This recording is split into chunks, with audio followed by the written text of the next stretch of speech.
Thinking about relocating. Let me ask you a question. Why would you relocate to these various states? Doesn't make sense. I want to dive into the BLS numbers. All right, so I just did a video on Las Vegas, Paradise, Nevada unemployment rate. 15.5%. 15.5%. That's straight up ugly. Now, I think we hit back data. Let's see what we got here. Yeah, so even back data here, unemployment. So we got rate. All right, so here we got unemployment. It doesn't really tell us much, does it? It's 10. All right, so I guess that's, jeez, I wish they'd make it so you could see it. Oh, here we go. All right, so unemployment rate has been 11. Let's see, go down here. 4. 4 used to be full employment. Isn't that crazy? 3.9, and then it jumped up to 34, 28, 17, 16, 15. That's straight up ugly, man. That's straight up ugly. Now, I mean, it's a significant decline from where it was at 34, but I mean, that means a third of the population was out of work. That's still an eighth of the population out of work now. So let's look at something else. So let's go to Alabama. And we can go to Nevada as a whole if you want. That's fine. But most people live in Las Vegas. So if you go to Alabama, Nevada as a whole, they got 13.2% unemployment. I'll go to Alabama. All right. So let's. There's a reason I'm bringing this up. Let's go to Alabama. Alabama has a 5.6% unemployment rate, which is basically double from where it was in March, but still 5.6. Interesting. Let's go to South Dakota. Now, why am I saying this? 4.8 in South Dakota. Interesting. Let's go to Georgia.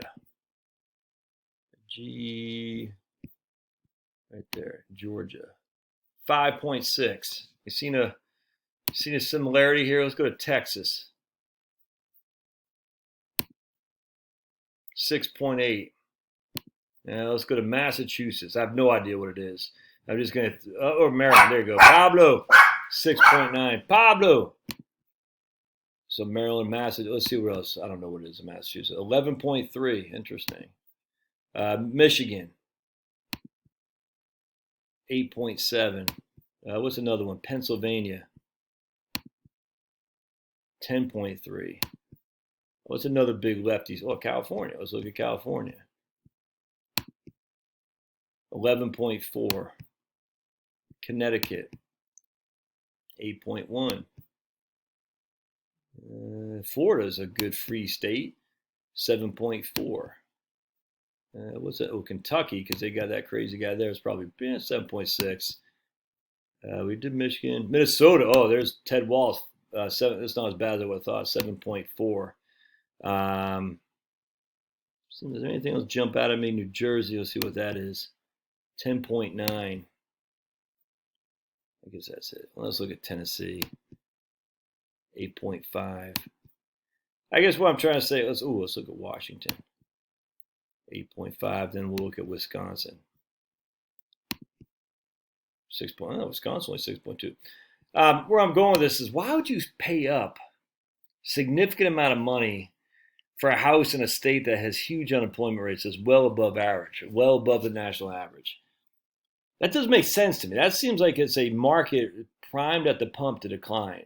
So you're going to rush into a place with a 13, 14, 15% unemployment.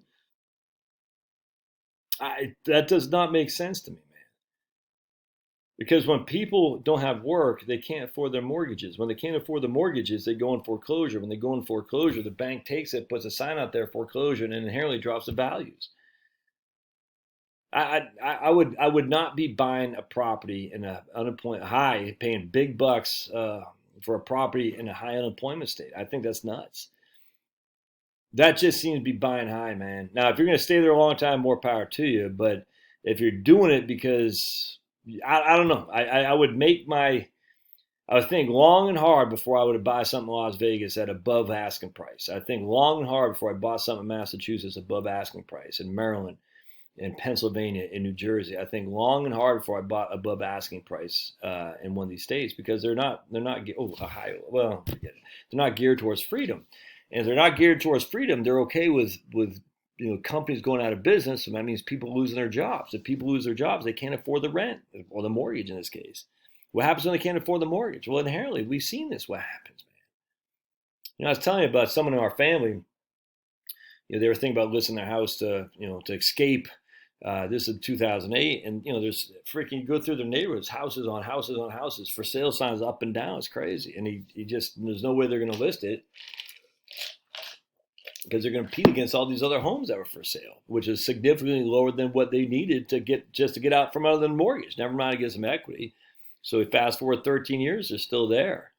I'm telling you, man, I'd be very, very careful before I bought a house at higher than asking in a state that's heavy restricted in terms of employment ability, your ability to open a business, your ability to keep your job. I'd be very, very cautious. Love to hear your thoughts. All right, we'll see you.